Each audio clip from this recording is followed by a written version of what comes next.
Part of the reason why I do these videos is so that you can understand what it's like to live a PhD life.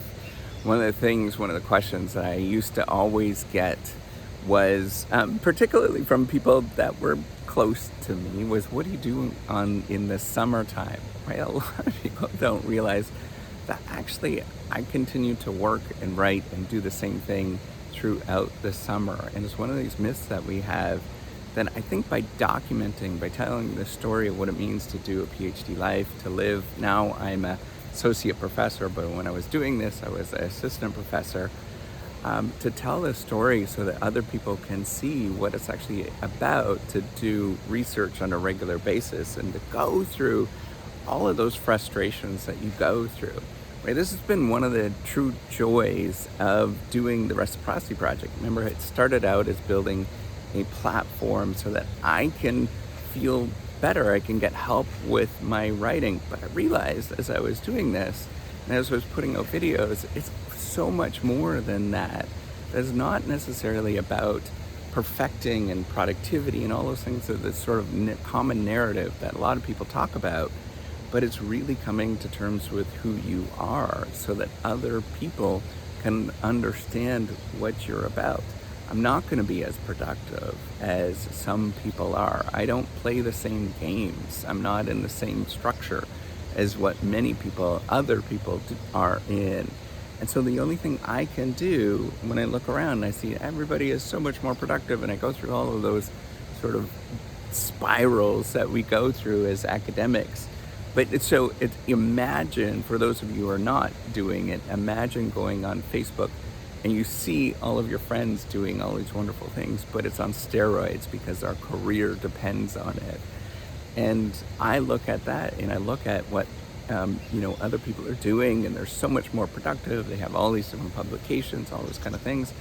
And I have to come to terms with that I'm okay with who I am. And as you see this is an important way to document all of the interesting things that you go through. I can't, if you see on a day-to-day, I don't really necessarily show you my writing and things like that because it's boring.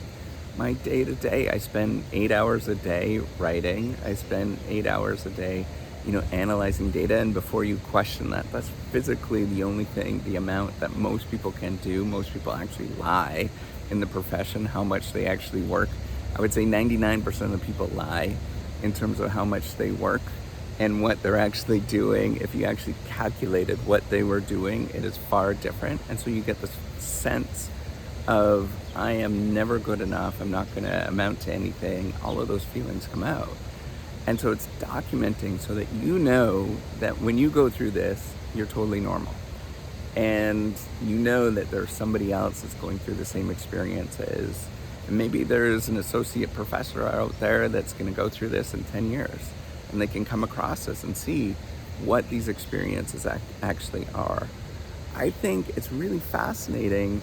What's really fascinating to me is that despite the fact that I'm very open about this and I talk about this, it's hard to get other people to do this because they're afraid of what other people are saying and what they're gonna do. And there's all these emotions that come up because they think, like, if I do this, then what are they gonna say? It's gonna affect my career chances. I'm not gonna have a career.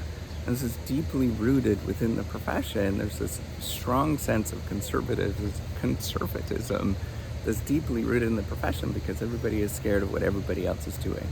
Now, I went to the extreme and I tried to be as open as I possibly can so that other people can see and deal with this and go through many of these experiences, but I don't expect everybody else to go through this. I want other people to understand what it feels like to be an academic at any given moment. And so when you watch this, maybe my son watches this, or maybe my grandkids watch this, they'll see this and they'll understand, hey, I completely get what you were going through, and I can get back up and do it again. And I can repeat no matter how this feels. And if you are going through those experiences, it's all about that I can get up and do this, and I could try one more day. And yes, in any given day, I'm not going to feel like I've accomplished enough. In any given day, I'm going to feel like a failure or problematic or any of those normal feelings that you get, but I'm gonna get back up and try. And there'll be days where I don't write anything. My goal, remember, is always, at least in my head, to write 10 pages a day. And some days I get there, and some days I don't. And many days I write 1 or 2 words, and that is good enough, right? The goal is to continuously do this as long as you possibly can, and keep working at it and keep trying, and fight those urges that you have to run away and hide in a corner, which I get every day.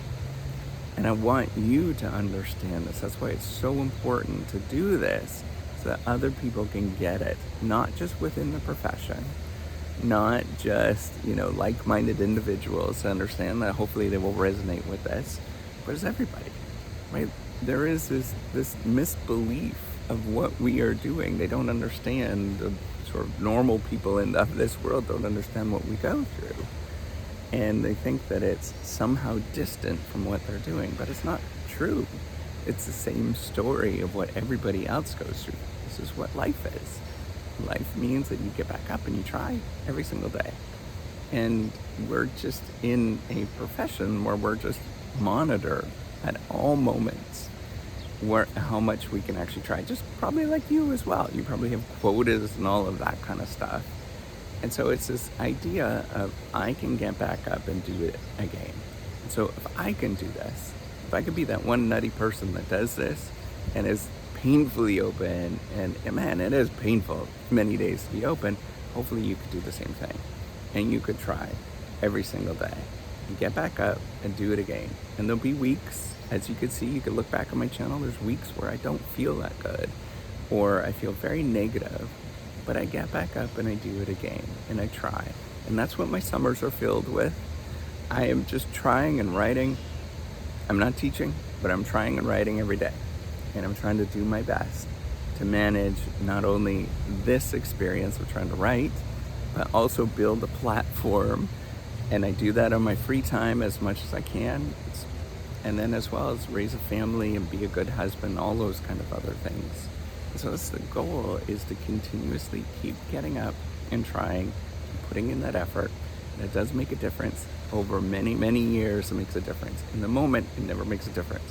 Nothing happens. But over many years, over decades of doing this, and I'm just starting. That's the thing. I'm just starting at this moment. It's just beginning. So I've got many more decades left before I'm going to give up on myself. And so you can watch this grow. By the time that I'm 70 years old and crusty, you'll see this and say, hey, wait a minute, I understood what this person was about. Still going through the same journey. And hopefully you're going to go through the same journey as well. All right, take care and have a wonderful day. Good luck. Bye.